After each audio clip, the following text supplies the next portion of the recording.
everyone, this is Meredith with River Sea Chocolate, and today I'm going to teach you guys how to make a landscape painting.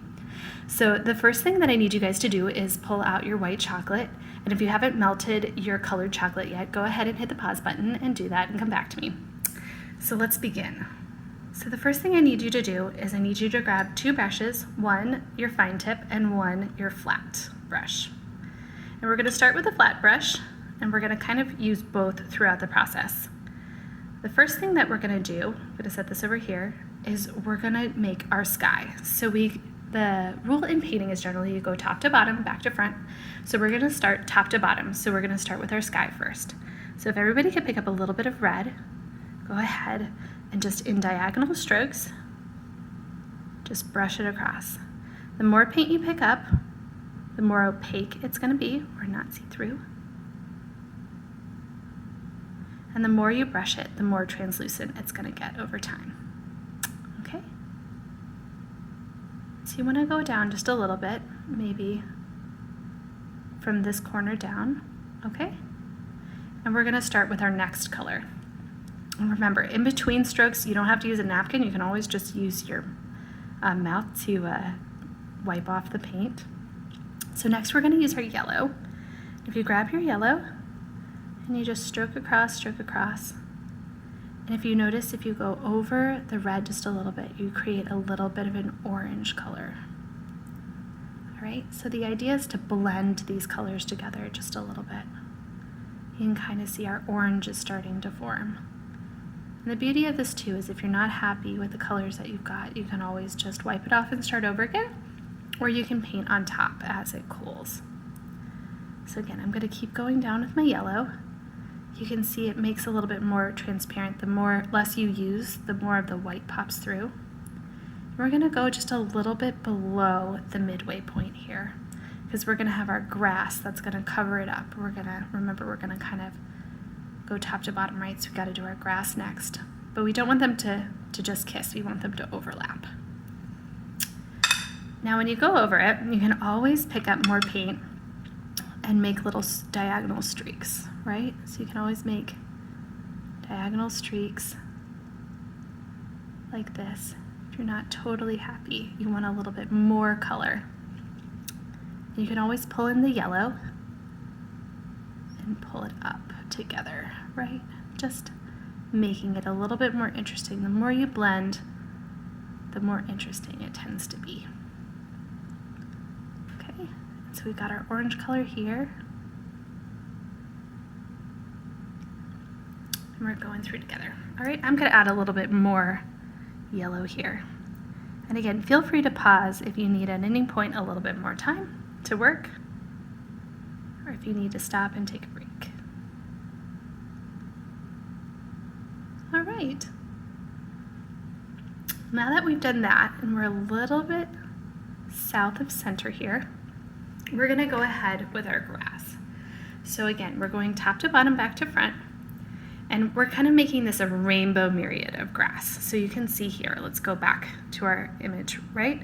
So we've got green, and we've got blue, and then we've got a little bit of purple, just like the colors of the rainbow.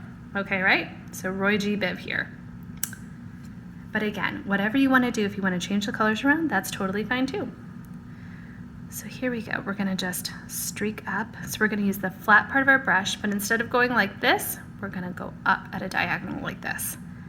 So the differing angles makes everything a little bit more interesting.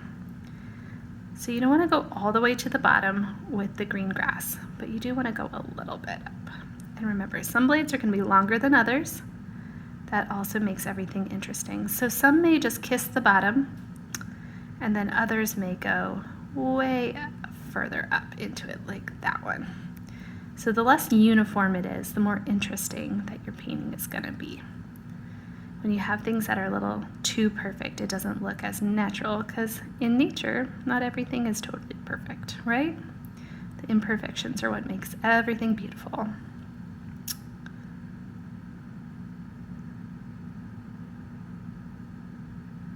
So next we're going to go down to our blue.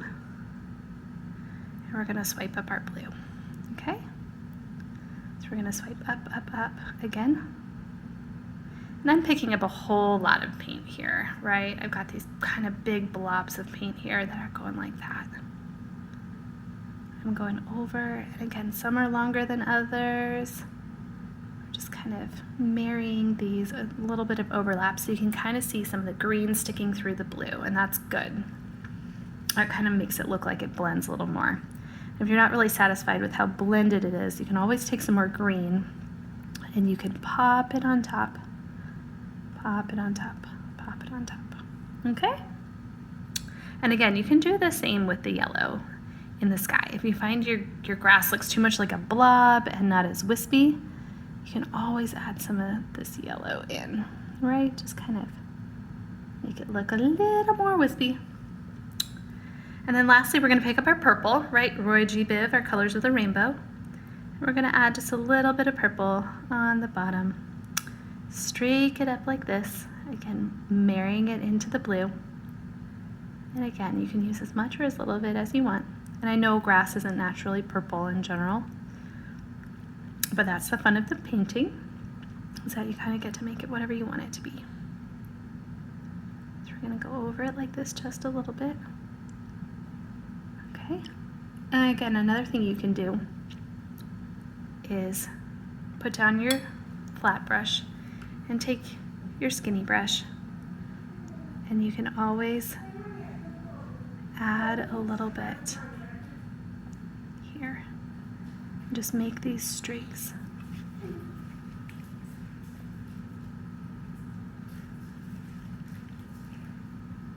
All right, so we're just making our streaks like this.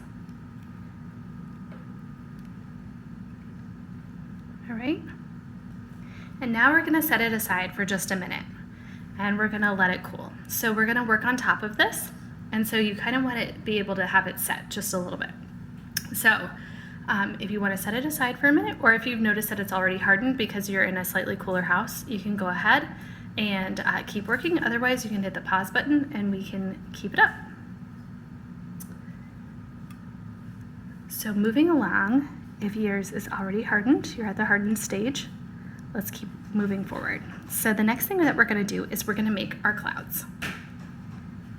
So a fun little interesting thing about art is that art is and decorating is most interesting in odds. So we're going to do 3 clouds and 2 birds. So I know 2 is an even number, and but when you add it to the 3 clouds, you actually get 5 things in the sky here. So 5 is an odd number, so it keeps it interesting, right? So we've got 3 clouds, which is odd, and then together with 2 birds makes 5, so we've got an odd number, making it interesting.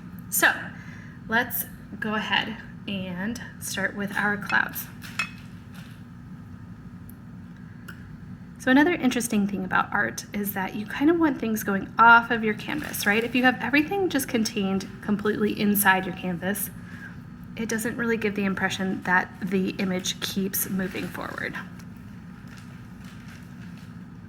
Okay, so we're going to do this here. We're going to do this here. And then if you want to add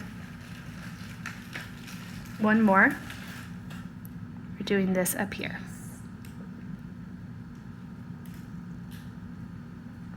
And you can position your clouds wherever you would like them.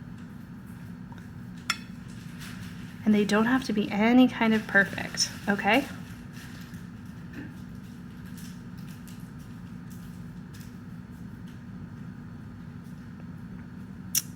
So just dot, dot, dot. And again, if you need to take a pause on this, go ahead.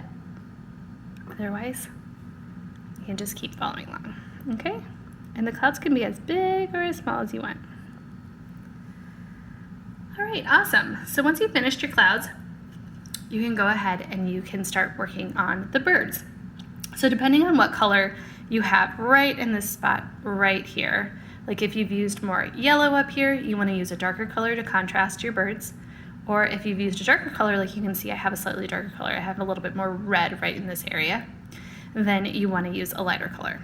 So if you want to use a different color and you want to just lighten it to make it pop, I recommend taking the white and whatever color you want to use. So in this case, I think I'm just going to do a really light blue. So I'm going to mix my blue and my white together. I'm going to make this really light blue here. Okay, so it doesn't look quite like a cloud because it's got a little bit of color to it, but it's light enough that it's going to contrast. So then you pick this up and we're going to make basically a mustache. So your classic mustache shaped bird. Okay? So we're going to do this. And I'm going to have it going off the side.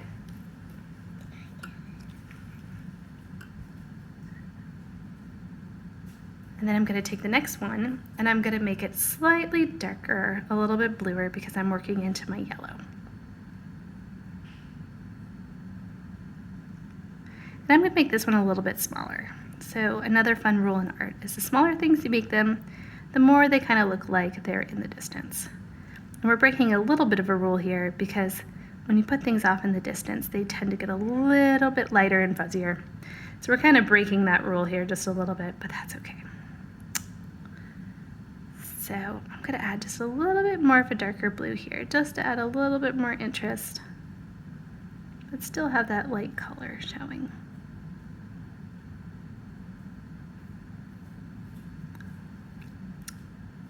And then the last thing that we're going to do is we're going to add the highlights. Okay?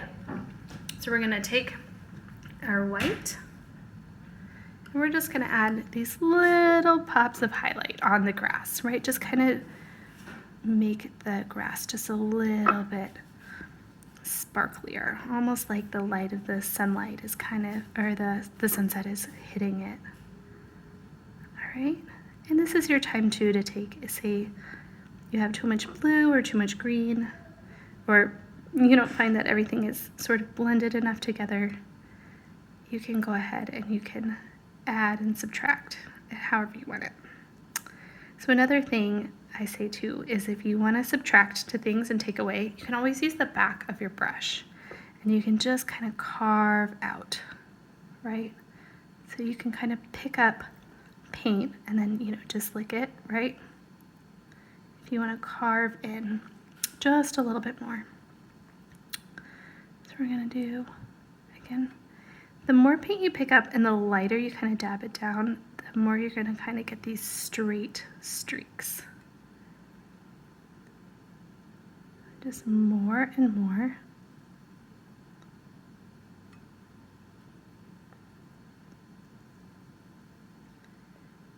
And there you go. Just about done.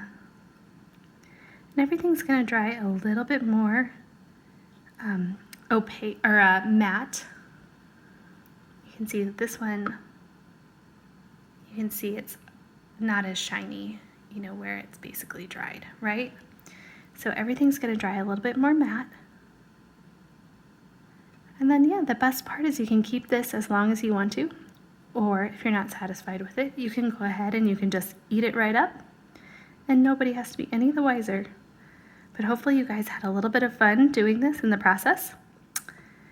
And yeah, I want to thank Chrissy at Riversea Chocolates for making this kit.